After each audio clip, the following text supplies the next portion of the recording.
Ladies and gentlemen, here he is. Wow. America's most handsome felon. I am.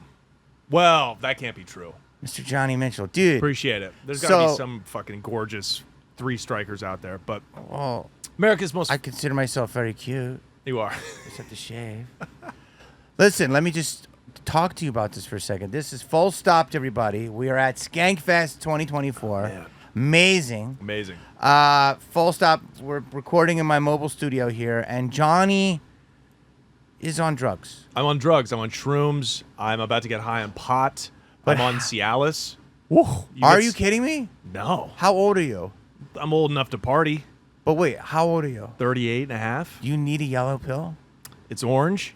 And it's orange. I get them from Mexico. And I could use a little assistance. A little Really? I'd take a half of one. How are you feeling? I feel good. I mean, are you on it? What did you take? I took about I would say maybe a gram and a half, 2 grams maybe. It was in a chocolate bar of mushrooms. Am I? No. They say it's supposed to make you happy and more creative. I'm happy. I don't know if I'm more creative, but I'm definitely happy as fuck. Feel good. Feel good. Yeah. But, I just walked through, like, the this is Vegas. It's a crazy place to be on mushrooms. Because you're like, what the f*** is civilization? Dude, it's mushrooms without mushrooms. Yeah. So is it like... You don't even need to be on mushrooms to walk around Fremont Street in Vegas and be like, I think Hamas was onto something. Bro, you're coming in hot. Of course, I'm trying to boost your numbers, bro. Is that how we do it? That's how we do it. Why is it that handsome guys always go to the darkest comedy? Do you playing against type? Dude, you're still... Part of your mind is still... Like, you're this renegade artist. Thank you. You're so fucking funny. Thank you. But you had Hollywood success. Yes. And so you're still... Part of you is still trapped in that deal is coming. See, I never had any of that. I never had to worry about any of that. So therefore, I'm free. And then, we make jokes, and sometimes they bomb. Sometimes they're funny. But they're always as edgy as they can be. Dude, this is spoken like a guy that, A... Got a little bit of money now. Yes, and B, is on mushrooms. It's on 2 grams. Yeah. But you're so right. Do you think... Are you going to smoke a joint when I'm in? Can I? How do I ventilate that? Yeah, no, that's fair. We're in a van. Full curtain pull here. I hate to pull the curtain back. Hate the fourth to wall. break it to you. Listen, you could take a break. What? Listen, dude, I have so much to ask you. Please. So I appreciate you doing this. Yeah. Sorry, I'm coming in hot. I'll No, defer it's to you. good. So you're 38, and you've never had mainstream. How long were you? You were in your... First of all, congratulations. Your podcast has over 1 million subs, 1.1, right? Yeah. It's insane. You took the new concept because you were just doing it before, and you were like, grind later. How did it blow up? You get amazing guests, and your clips look amazing, and you're really great at it. So thank you, man. Tell me, it's called The Connect. It's called The Connect with Johnny Mitchell on YouTube and everywhere you get podcasts. But we just started out making videos about my time in the game. That's all it was. I didn't even start it out I didn't think it was going to be a podcast. I thought we're just going to make these like 20-minute videos, just real basic, cutting 2 angles, some B-roll, right? Of this is how you sell drugs. This is literally how it works. I know you watch these like Vice News dorky journalists tell you how it works, right? I mean, I'm going to explain to you how it's done and how you can get away with it sometimes. So that's how we started, and it was from the first person perspective of, okay, this is what I used to do, and so I just kept it real. I just told my story, and it overnight blew up. It's the craziest thing that ever happened. Bro, so you started it when you were 36. Yeah, full loser. No, and you were I remember you were in the back alley. Some comic broke your heart. So then you were behind some place in Melrose. Yeah. And there was like a Pita Hut, and you're like, this girl. It was a Pita Hut, bro. It was in Pita Hut, bro. It wasn't even Pizza Hut. It was Pita Hut. It was Pita Hut. And you were all bummed. Yeah. And the next thing I know, like 5 months later, I see these beautiful glossy clips, and it's use. But like, let's talk about how long were you in jail for? And you went to jail for drug selling, drug trafficking? Well, it's trafficking, but I didn't get caught for trafficking. I got caught for... They caught me with a bunch of money, and so they put a How much? conspiracy on me. At the end of the day, it was over $1 million. In cash. Yeah, I mean, it wasn't Bitcoin back then. It was in Bitcoin. It was not. Oh, okay. This was before So Bitcoin. in cash. That's how drug dealers generally Yeah. do it, cash. So, but they couldn't pin drugs on me because I didn't have any on me. They raided the house and they found, some ledgers. They walked out with like 2 giant Ziploc bags filled with like burner phones. This was like 2010. So it's Okay. before this is when you. So you're 22. I was 24, and I would make one phone call with it and ditch the phone. Like, that's how we did it, right? Like, we were in the game. For real. I was like, these are not going to get me on a wiretap. So they never had any wiretaps or anything like that. They didn't have a lot of evidence. They kind of just, it was a fluke how I got popped. And you can go watch the channel. And, Yeah, I you got all the lingo down. But pops, burners. Hey, you got any dope on you? Are you wearing a fucking wire, Cop Jamie? So anyway, to be honest with you, they didn't. All they had on me was an obvious amount of drug money, right? It's obvious, but it's not enough for them to pin a drug trafficking charge.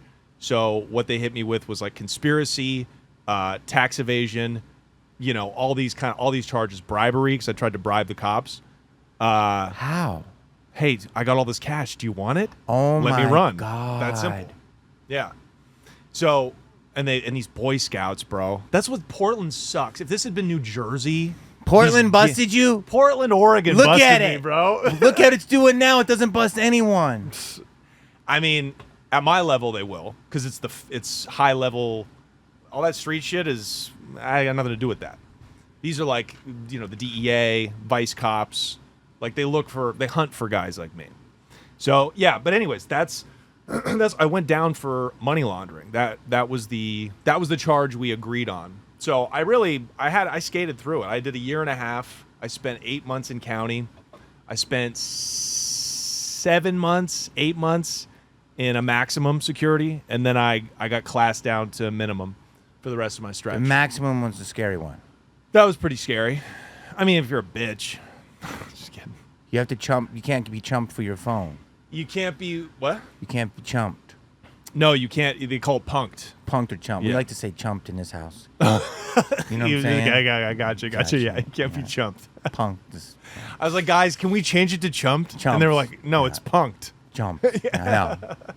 So wait, you went in there, and you did a year and a half. Yeah, it's nothing.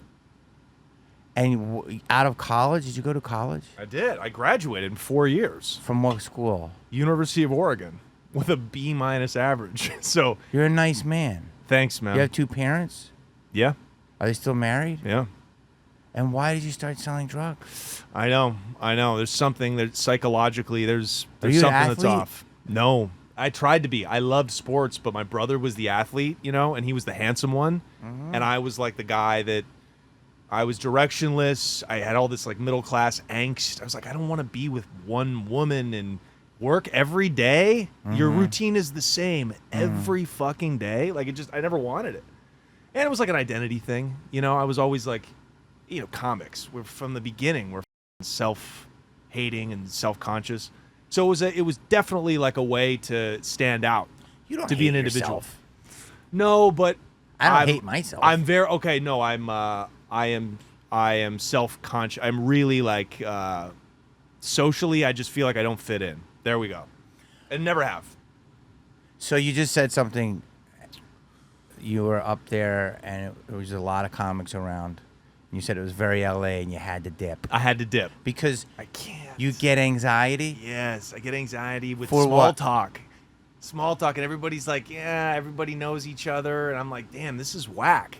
This is what I became a comedian to get away from, was like groups. That's the irony of the business we work in, is the best comedians are individuals, these highly individualistic people, but then like there's like these cliques, and that's bad for the individual. It's bad Yes. for comedy.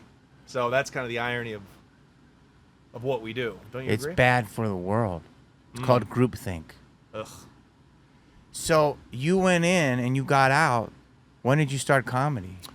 Well, in a way, I started it when I was in there. In jail? Yeah, I was writing screenplays and In jail? yeah, by candlelight, dude. Just scribbling on these screenplays and shit. But then I started going down to these talent show nights, bro. In jail? Yeah, in jail. They have talent nights? They do. They do. At this particular prison, yeah. So if you had good time, meaning if you hadn't gotten in trouble, you could go up there and, like, there'd be, like, a pedophile with a guitar strumming away. There'd be, like, you know, some black guy doing spoken word. Some, like, black Muslim, like, you know, what man? Holding boot on my neck. And then I went up there. I don't know what the impetus was, but I think I was making fun of this guard that everybody hated. It's good. And it was just like, dude, it'd be so funny. And I was actually worked the material out just naturally, like with the homies on the yard. And they were like, you should go do that on stage at this talent show night. And so I went and did it, and it crushed. I'm talking about bam.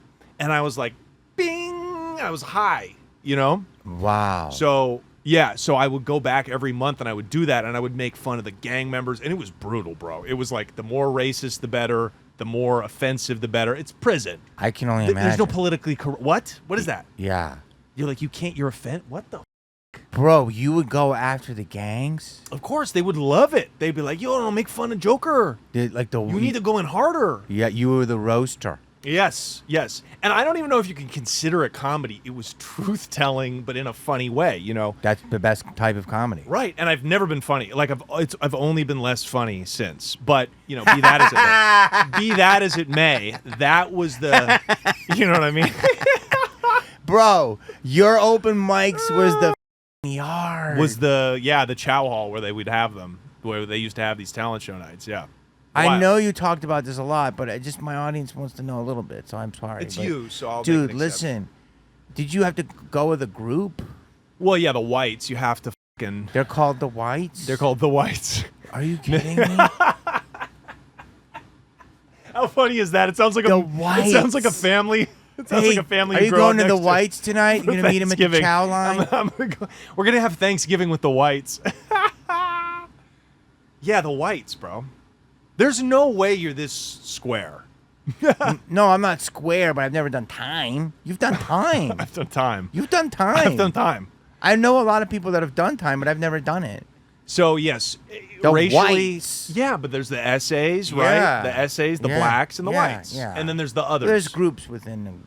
There's subgroups, but even if you don't gangbang, like I obviously gangbang. No. Nobody even asked me if I gangbanged in there. That's how not gangbangerish I am. Yeah. So, but you still have to eat with your own race. You have to go to the workout pile with your own race. You have to walk places with your own race, whatever. So, but on the basketball court, we've been hooping. It's integrated. You know what I mean? You probably got picked for ball. Oh, it's one of my best jokes. I got recruited my first day. The black guys were like, "Get your ass over here." So are they you saw good? the 6'6", bro. Yeah, are you? They called me Dirk in there because I was wet. It was Dirk Nowitzki. This was like 2011 when the Mavericks won the whole thing. He was like I was so. The only thing I'm good at in basketball is like the long distance shot with nobody on me. Yeah, bro. So the first day there, I played in a game and I was just wet, bro. It was like the hand of God came down. It was like divine intervention. Yeah, bottom of net. And so some black guy goes at the end of us just sweeping the game with me, like basically making all the points. He just goes, "Hey, yo, that play like Dirk." Yo, the black guys they're so funny. But that's how. And so from that day on, yes, the whole prison. I'm talking about the nurses at the medical, the ward. I don't think I ever met the warden, but like my counselor, the other inmates, the fucking COs, everybody called me Dirk. So wait a minute. So you built a rep. Did you get any Twix bars? I didn't get any Twix. Do you know bars. what that is? Yeah, it's when that somebody was no gives you a problem. fucking. That didn't happen to you. No, it didn't happen. No. That's perfect. I know. It was. I enjoyed it. Now, did you hook up with any of the men? No. No, I know that. The female guards? No, but that happened at my prison. Yeah, that happens a lot. It happens a lot. It happened. They walked this chick out in handcuffs, bro. They arrested her. The guy snitched on her because she was bringing shit in for him. Right? He was fucking her. It was a big fat white lady. I'm sorry.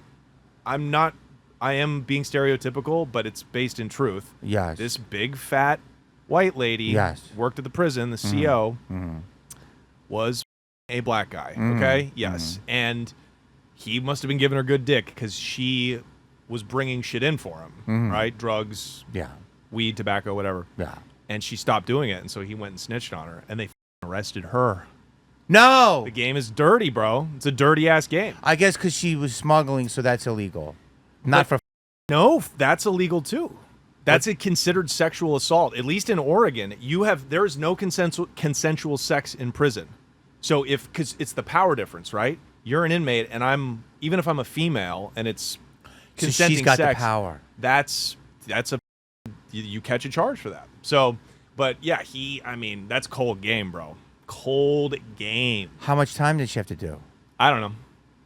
Probably not that much, but it's a disgrace. I mean, it's a disgrace for him. He's a big fat white bitch, but he's doing it because he's a gangster though, because he's a shot caller, and she's bringing shit in. Who is a disgrace on, the lady? Probably the lady, I would assume, because she's probably married or some shit like that. Like these people, the prisons they build, they're out in the middle of nowhere. These are working class poor. People live in really desperate situations. So that's the kind of people it attracts, and these things happen.